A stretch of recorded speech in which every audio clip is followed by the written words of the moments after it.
पहले तो राम कर लिया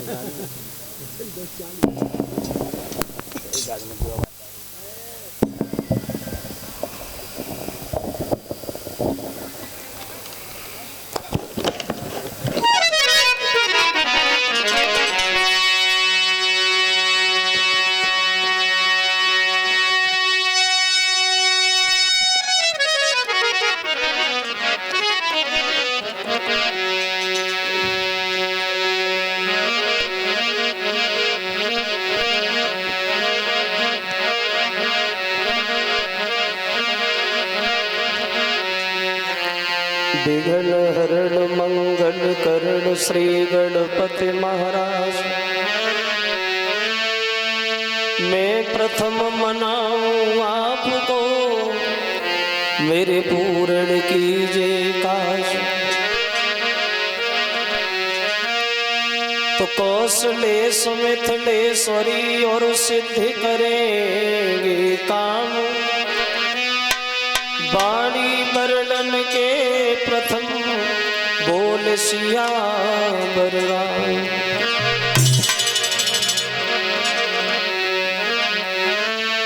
तो तू ही काली तू ही कालिका और तू कानन को काल। आदि शक्ति आनंदमयी माँ खेरे की रछपाल।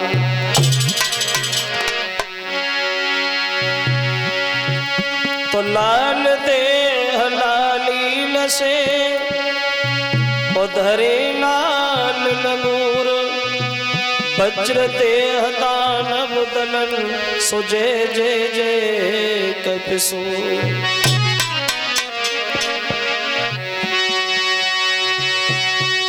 तो श्री राधा माधव तुम्हें हम नमन करें हरिवार। कृपा दृष्टि में कीजियो, मेरी नाम लगइयो पार। बोली गोविंद भगवान की।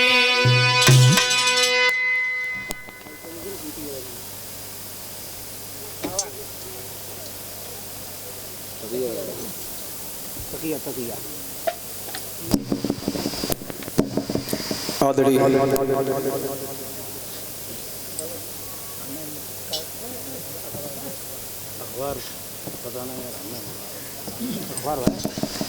सभा में उपस्थित हमारे सभी श्रोता बंधु,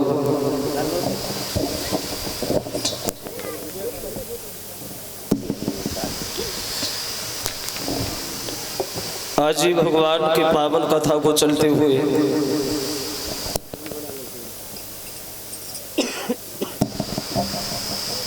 जो ये तीसरा दिन है, भगवान की पावन कथा श्रवण कराते हुए गंगा के किनारे हरिहर क्षेत्र में व्यास के पुत्र श्री सुखदेव जी समझा रहे। सुनिए महाराज परिषद। प्रसंग जहाँ चल रहा था भक्त और भगवान के बारे। ऐसे ऐसे भगवान के भक्त हुए जिन्होंने छोटी सी उम्र में भगवान के दर्शन किए और भगवान की गोद में बैठने के लिए स्थान भी प्राप्त हुआ। हजारों मुसीबतों का सामना किया, हजारों तकलीफ उठाई, लेकिन फिर भी भगवान के नाम को नहीं छोड़ा। लगे रहे अपनी भक्ति में। जीवन में तकलीफ तो बहुत आई, लेकिन अंत में भगवान की गोद में बैठने के लिए स्थान भी प्राप्त हुआ। और जो भक्त मुसीबत को झेलना जानते, कांटों पर सोकर के फूलों का आनंद प्राप्त करना जानते, जीवन में तकलीफ तो बहुत आती है, लेकिन अंत में विजय सत्य की हुआ करती है और भगवान की गोद में बैठने के लिए स्थान भी प्राप्त होता है। एक विद्वान ये कह रहा है, ये आज से नहीं बल्कि ये तो हमेशा से ही होता चला आया है। बोले कि बलवानों का बाका बाल नहीं, वो कमजोर सदा ही सताएंगे।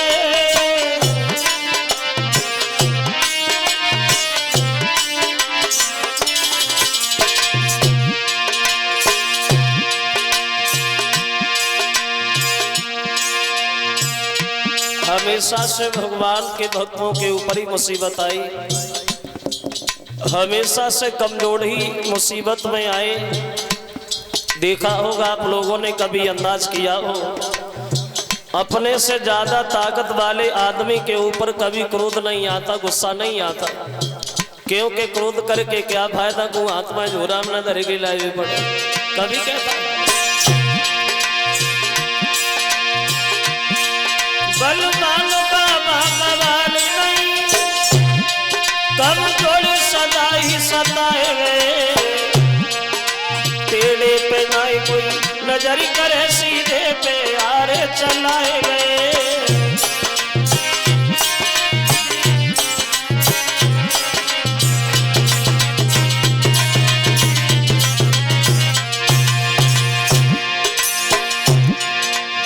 और देखा होगा आपने, कभी अंदाज किया हो, गर्मियों के मौसम में किसी वृक्ष के नीचे बैठे, पसीना सुखा रहे, आराम तो मिल रहा है, आराम तो मिल रहा है। अगर वो पेड़ सीधा है तो मन में विचार यही आते कि तख्ता बहुत बढ़िया बने, सीधा इसलिए टेढ़े पे ना कोई नजर करे, सीधे पे आरे चलाए गए।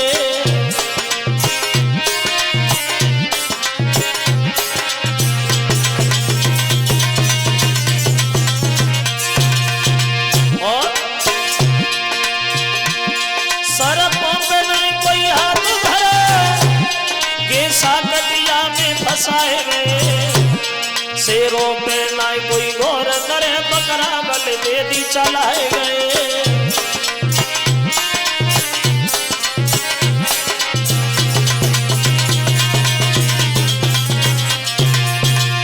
इसलिए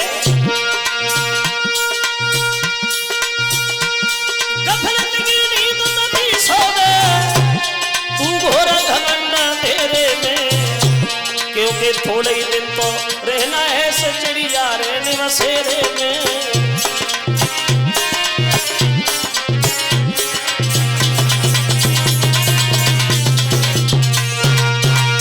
हमेशा से भगवान के भक्तों के ऊपर ही मुसीबत आई, हमेशा से भगवान के भक्त ही सताए गए, बहादुरों की तरफ कोई देखता ही। तो आप देखे प्रसंग जहां चल रहा था भक्त प्रहलाद के बारे, इन प्रहलाद ने हजारों मुसीबतों का सामना किया, हजारों तकलीफ उठाई, लेकिन फिर भी इन्होंने भगवान के नाम को नहीं छोड़ा। जब प्रहलाद को मारने के लिए हिरण्यकश्यप ने अपनी पत्नी कयाधु को जहर भिजवाया है, बोले से जहर दे के मार देना, लेकिन प्रहलाद भगवान का नाम लेकर के प्याले को पकड़ के पी गए, कुछ असर नहीं पड़ा जहर का। तो नौकर को लेके हिरण्यकश्यप गया है, तो नौकर कहने लगा महाराज सुनो, दुनिया भर में ऐसी कौन सी माँ होगी जो अपने बच्चे को जहर दे के मार देगी? तुम्हारी पत्नी ने से जहर नहीं पानी दिया, अगर जहर दिया होता तो मर गया होता। तो ये बात नौकर की हिरण्यकश्यप को अच्छी लगी, बोले कयाधु क्या ये नौकर सच कह रहा है, तुमने से जहर नहीं पानी दिया है? तो पत्नी ने उत्तर दिया महाराज अगर पत्नी से ज्यादा इस नौकर पे विश्वास है तो इस प्याले में ज्यादा नहीं 2-4 बूंद ही बचे, से नौकर को पिला के देखो, अभी पता चल जाएगा जहर है या पानी। नौकर ने जब वो प्याला हाथ लिया है, पिया है, तो ये भी नहीं बता पाया इसमें जहर है या पानी। नौकर खत्म हो गया, और जब नौकर खत्म हो गया तो हिरण्यकश्यप बोला एक काम करो, अगर ये ऐसे नहीं मरा है तो इसे ले जा और पहाड़ से नीचे फेंक दो, जब ये जमीन पर गिरेगा तो इसकी मांस की बोटियां बोटियां बिखर जाएंगी। अब जल्लाद दौड़े, प्रहलाद को जब पहाड़ से नीचे फेंका तो एक फूल की भांति प्रहलाद जमीन पे आके बैठ गए, लेकिन प्रहलाद के ऊपर कोई असर नहीं पड़ा।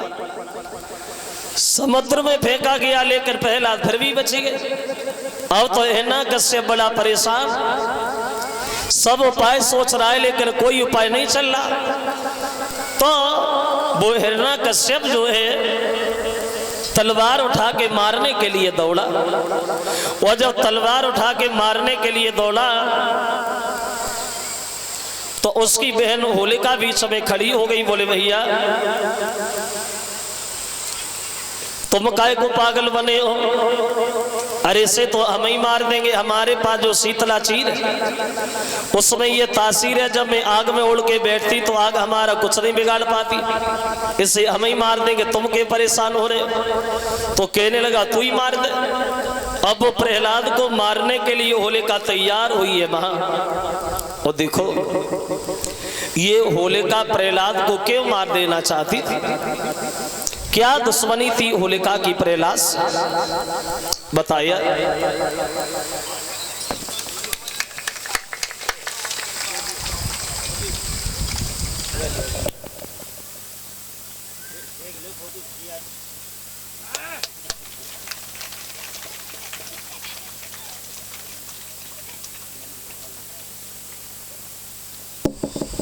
और ये शीतला चीर होलिका को कहां से मिला, देखो सुखदेव ने समझाया है, सुनो महाराज परिषद। ये होलिका जो थी ये काली माँ की बहुत बड़ी पुजारी थी।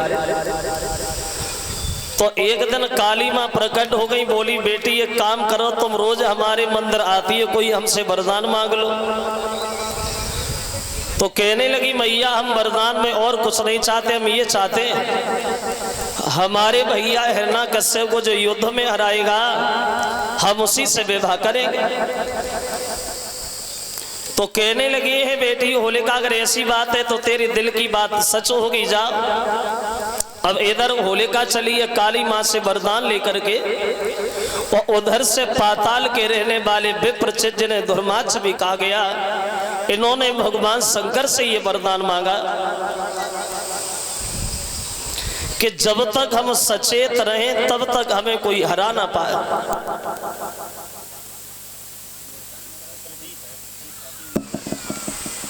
ये हार और एक मुकुट 200 रुपए से जो हमें सम्मानित किया है हमारे प्रदीप शास्त्री, और 50-50 रुपया हमारे सभी साथियों को भेंट कर रहे हैं। भगवान से कामना करते हैं भगवान समाज में सम्मान और हमेशा दीर्घ आयु प्राप्त होती रहे। बोली गोविंद भगवान की। अब इधर दोनों की रास्ता में भेंट हो गई। तो होलिका देखने में बहुत सुंदर थी। तो काली माँ की पुजारन होलिका विप्रचित से मिली तो विप्रचित पूछने लगे कौन है आप, क्या नाम है तुम्हारा।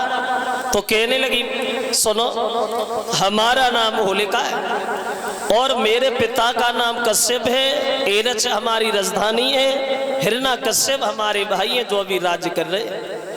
तो विप्रचित बोले लगता है होलिका तुम्हारी शादी नहीं भाई। बोले हमने शादी की नहीं। क्यों। बोले हमने एक फैसला किया है जो भी हमारे भैया हिरण्यकश्यप को युद्ध में हराएगा हम उसी से विवाह करेंगे।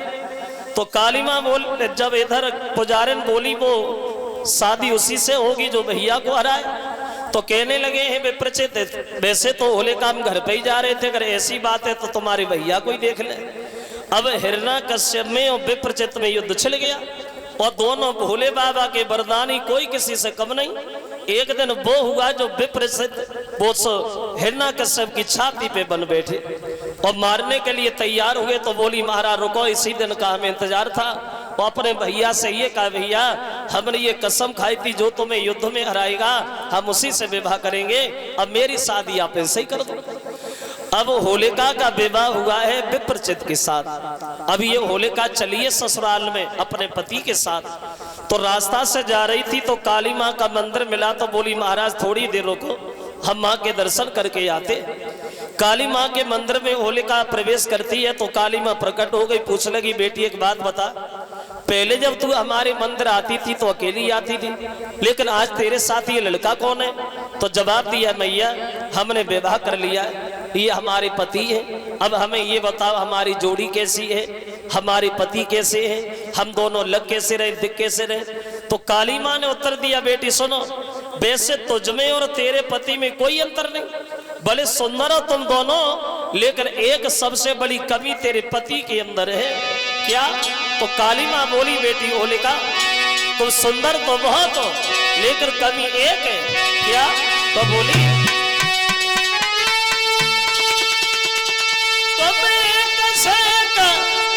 बड़ी की मानो और तेरी जोड़ी बड़ी लुभावनी ध्यान रहे इतनो बिटिया जा जोड़ी नाय टिकाऊंगे।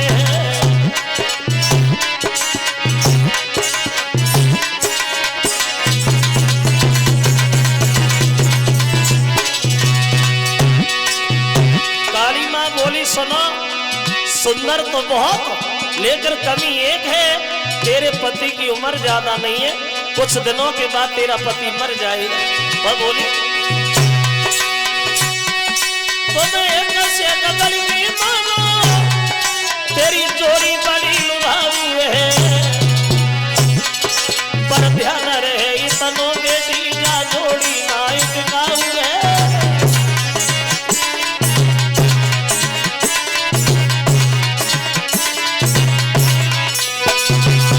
उत्तर दिया बेटी तेरी पति की उम्र नहीं है, तेरा पति कुछ दिनों के बाद मर जाएगा। और जो काली माँ के ये शब्द सुने तो होलिका पछाड़ खा के मंदिर पे गिर गई, मैया ये क्या हुआ, अब मैं क्या करूं। तो काली माँ समझाने लगी बेटी सुनो, वेद का लिखा हुआ विधान कभी मिट नहीं सकता, हमारी बात सुनो।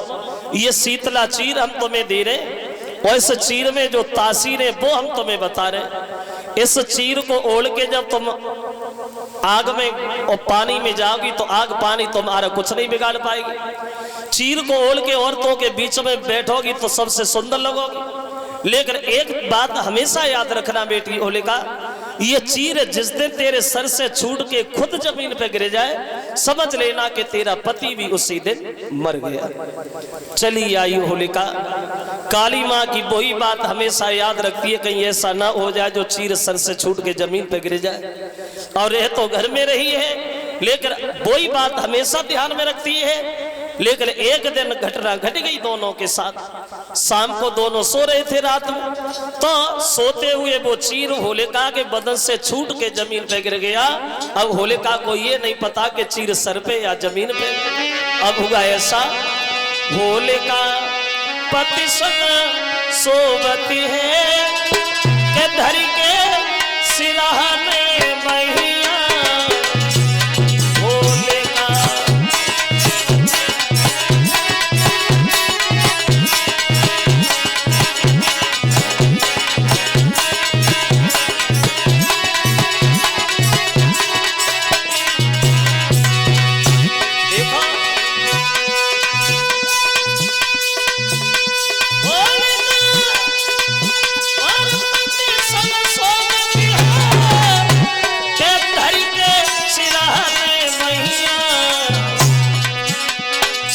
जाके सर से छूटो एक खबर जाए तनकी है मैया।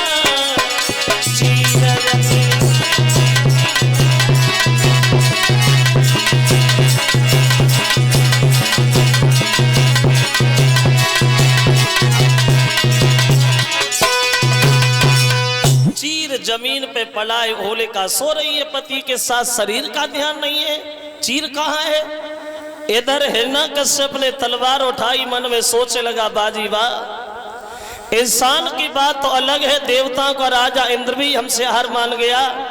वह एक तुच्छ सा इंसान हमें हरा के वो हमारी बहन को ले गया, वह शर्म की बात।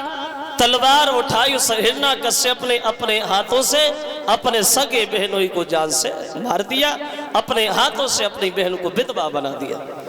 होलिका की आंख खुली तो पछाड़ खा के गिर गई, भैया ये तूने क्या किया? अरे तू कैसा भाई? भाई तो अपने बहन के स्वाग की रक्षा करने के लिए जान दे देता, लेकिन तूने तो हमें जिंदा ही मार दिया, अब मैं कहां जाऊं?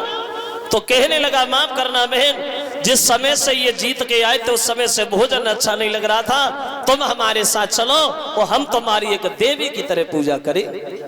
चली आई थी होलिका, यही दुश्मनी थी होलिका की प्रहलाद। वो हमेशा यही सोचती रहती थी कि ऐसा कौन सा दिन आए जब मैं अपने पति का बदला अपने भैया से लूं। वो आज उसे मौका मिल गया, मन में सोचा चलो भैया को नहीं मार पाया तो भतीजे को तो मार ही देंगे। अब होलिका कपट भरे प्यार से और प्रहलाद से बोली, बेटा काय को उसका नाम लेते हो नारायण का? उसने तुम्हारे चाचा को मारा है, हिलाच को मारा है, इसलिए भूल जाओ, वो हमारा दुश्मन है तुम्हारा दुश्मन है। तो प्रहलाद बोले बुआ चलो मान लिया भगवान दुश्मन है, चाचा मारे, लेकिन अगर बुरा न लगे तो एक बात बोलूं क्या? तो प्रहलाद बोले बुआ सुनो, धनदान को दुश्मन कही रही है, जानी चाचा मेरो मारो है, और मेरे पिता को दुश्मन नहीं कही रही, और जान पिया तुम्हारो मारो है।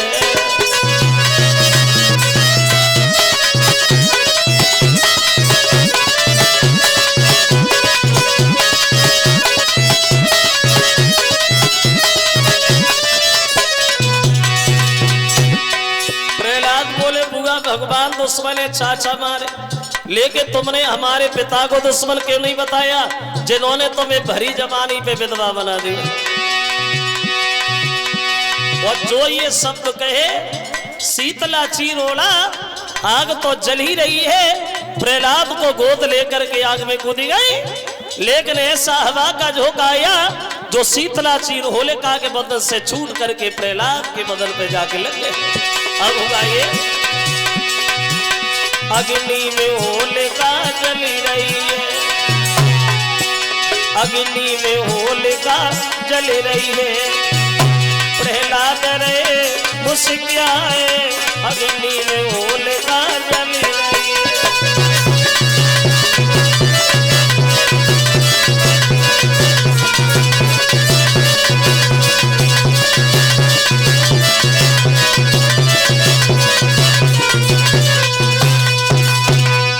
होलिका का शरीर जल करके राख हो गया। देवताओं ने जब होलिका को अग्नि में जलता हुआ देखा तो नभ मंडल से गुलाल और फूलों की वर्षा करने लगे, और उधर जब राक्षसों ने अपनी बहन को आग में जलता हुआ देखा तो पानी और कीचड़ मारने लगे। बताया तो ये जाता है कि उसी दिन से हम हिंदुओं में ये होली का त्योहार भी मनाने लगे। जो सज्जन लोग होते हैं वो हमेशा रंग और गुलाल से होली खेलते हैं, और जो राक्षस प्रवृत्ति के लोग होते हैं ये हमेशा पानी और कीचड़ से ही होली खेलते हैं। देखा होगा आप लोगों ने, होली के त्योहार में गांव की नालियां भी साफ हो जाती, तो ये है राक्षसों वाली होली। अब जब होलिका भी खत्म हो गई, अब तो हिरण्याकश्यप को और ज्यादा क्रोध, और कहने लगा है कमी